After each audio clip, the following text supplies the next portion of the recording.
ইলেকশ্যনত বিশেষকৈ যেতিয়া বাহুবলী আৰু টকা পইচাৰ পাহাৰৰ ওপৰত উঠি থকা যেতিয়া মন্ত্ৰী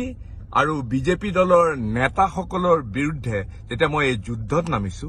স্বাভাৱিকতে যথেষ্ট কঠোৰ পৰিশ্ৰম কৰিব লগা হৈছে চাৰিওফালে পুলিচৰ বাধা চাৰিওফালে বিভিন্ন জেগা মই যোৱা এমাহ ধৰি পেলাই মাত্ৰ গঢ়ে দিনে চাগে 2 ঘণ্টামান শুইছো যোৱাকালি মোৰ হঠাতে মই অলপ অসুস্থ হৈ পৰিছিলো ডিহাইড্ৰেশ্যন বুলি ডাক্তৰে কৈছে আৰু সেইকাৰণে যোৱাকালি কিবা চেলাইন টেলাইন দিলে আজি মই সম্পূৰ্ণৰূপে সুস্থ এয়া মই আহিছো এতিয়া মই আকৌ এই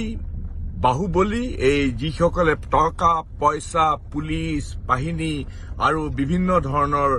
প্ৰশাসনিক বিষয়াসকলক ব্যৱহাৰ কৰি যিটো মোৰ বিৰুদ্ধে যিটো তেওঁলোকে নামি পৰিছে তাৰ বিৰুদ্ধে মই যুদ্ধ কৰিছো কাৰণ মানুহৰ শক্তিৰ ওপৰত মোৰ অফুৰন্ত আস্থা মই আকৌ বেক ইনটু একশ্যন